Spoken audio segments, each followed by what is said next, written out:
Tonight, we will talk with Yvonne Pierre, the author of The Day My Soul Cried. Now, without further ado, let's bring in Miss Yvonne Pierre. Hi, Yvonne. Welcome. Hi, Jan. Thank you for having me. Yeah, thank you for accepting the invitation. And congratulations about the new book. Thank you. Thank you.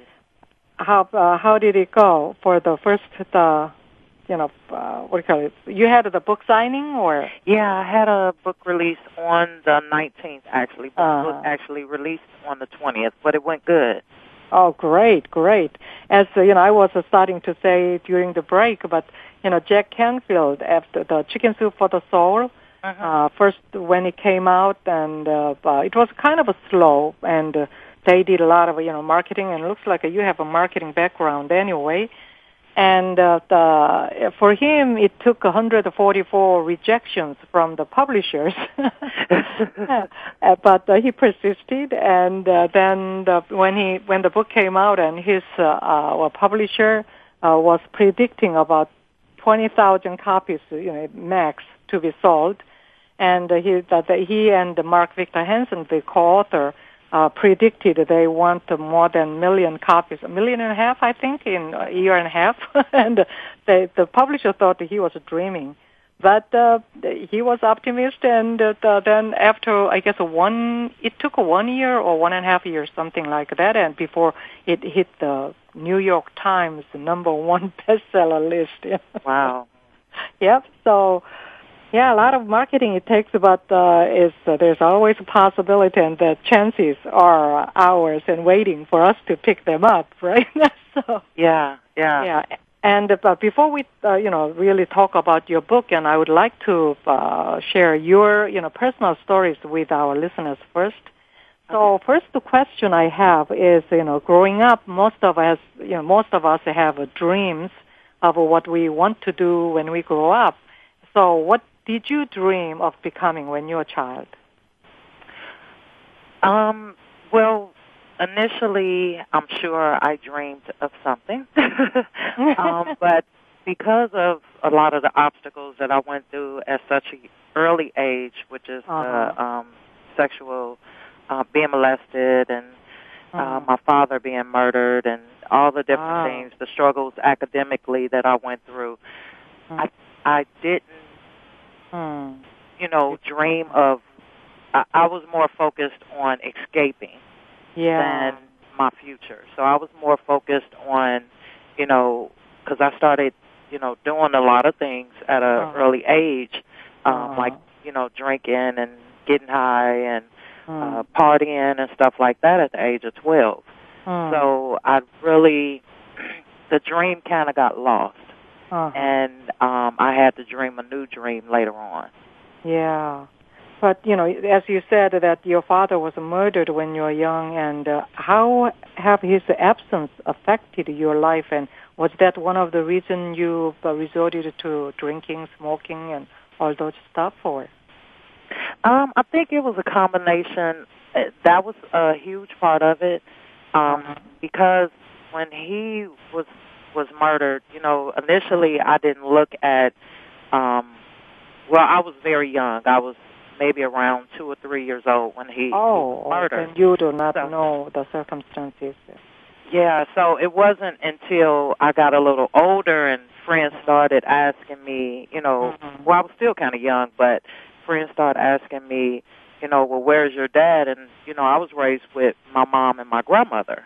So, and during that time, I thought it was normal, until once I realized what had happened and I started feeling this empty, feeling this void of having a father. And then when I realized I'll never have that experience, I'll never be able to touch him, I'll never have the memories of him, I took it kind of hard, because then I started grieving around the age of 10 for my father that I never knew. So it affected everything. It affected, knowing the fact that his life was taken by somebody else. I became very, I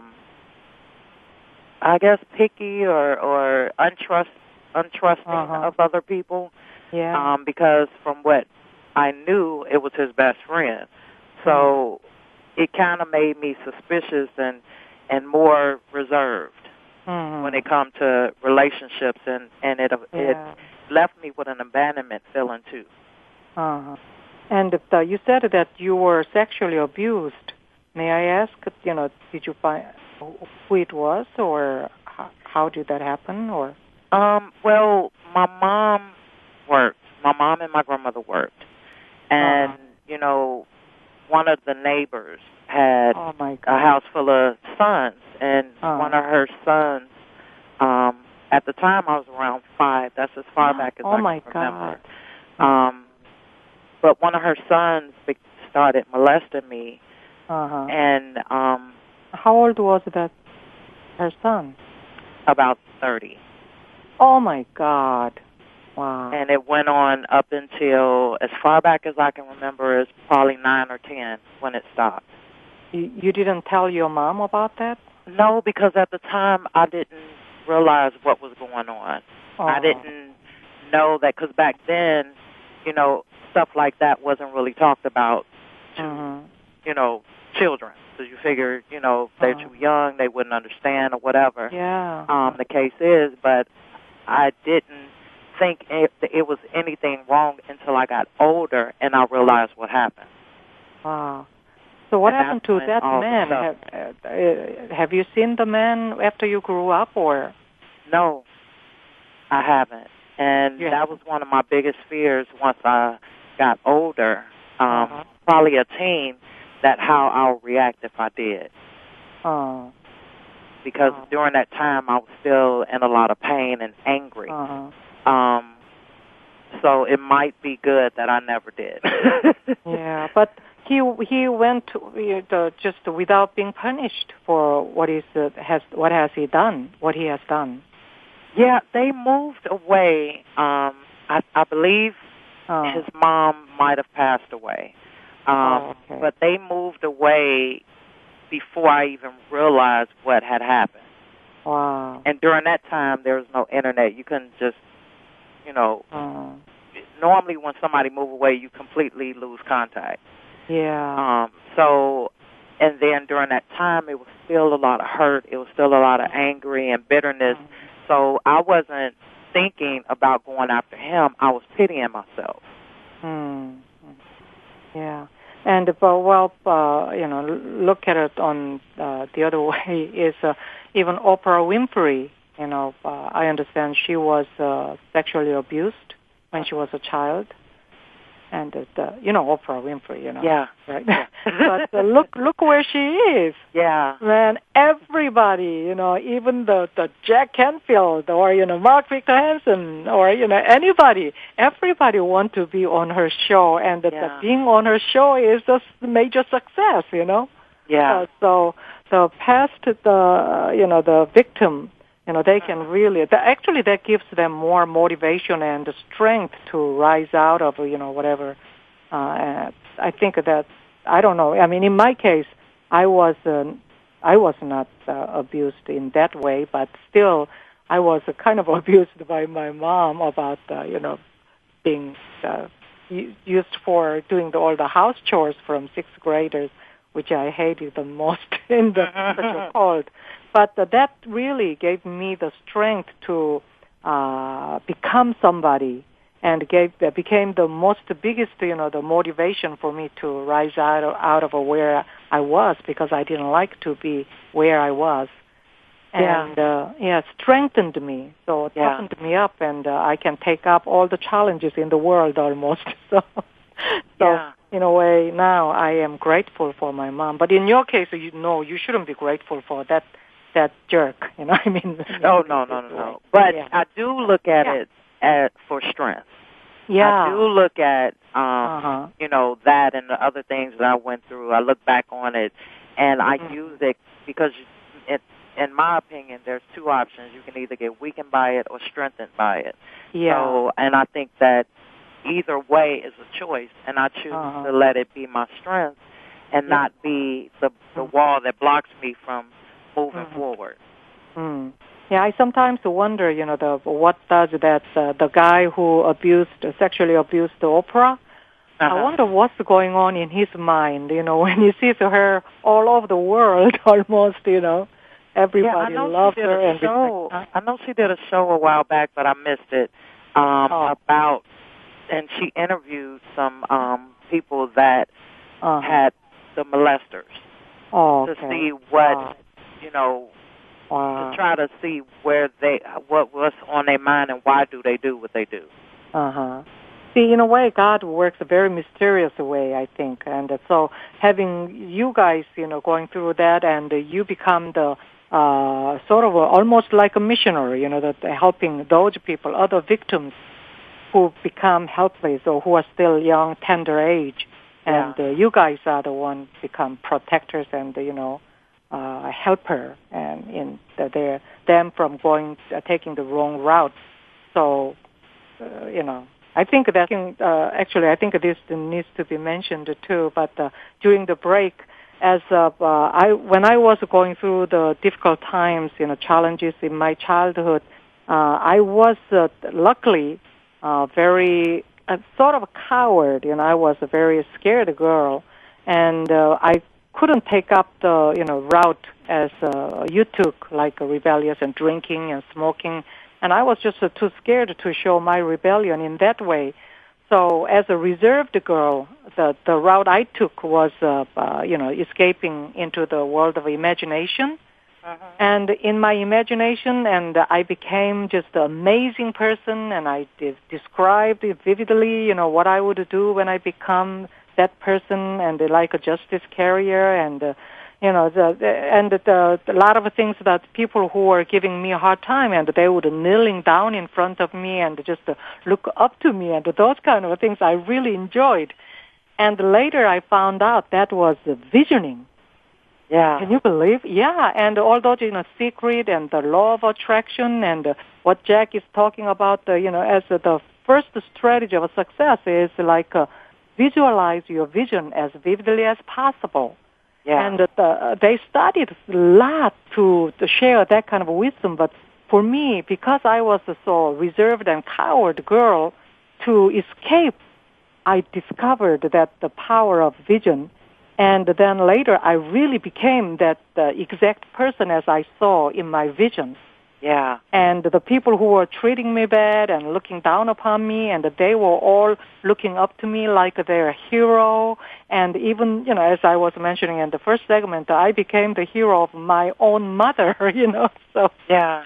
So that I was lucky, and I didn't, So sometimes it pays to be a coward, not being brave is not always the best method. So, yeah, and I think it's important, like you just said, to be a visionary. They always said when I went to school, we had to take this class called the PMA, Positive Mental Attitude.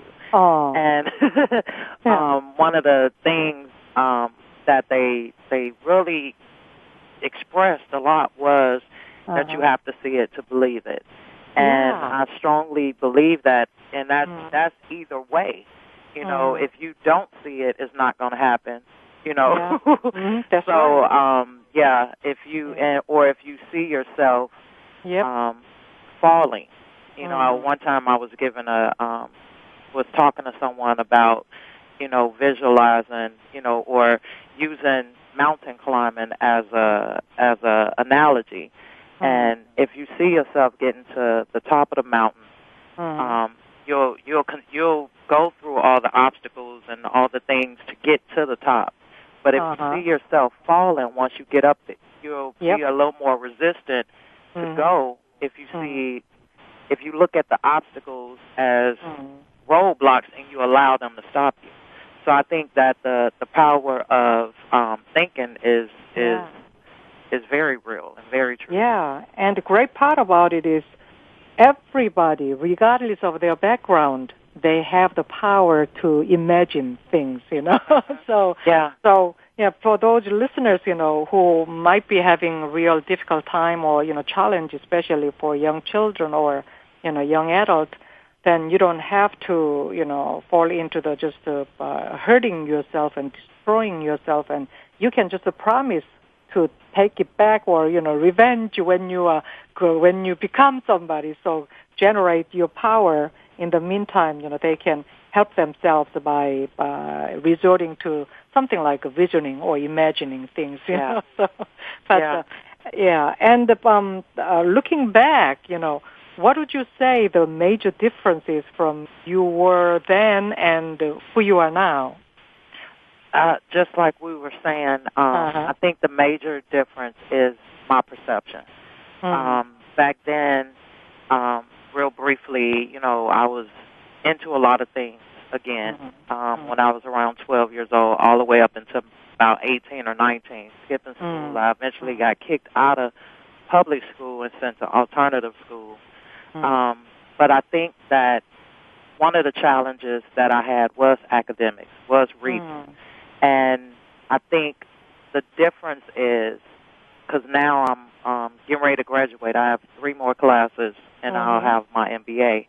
All right. But I think the difference in who I was then, the reason why it became so challenging is because, like I was saying earlier, I saw myself falling instead of seeing myself getting to the top.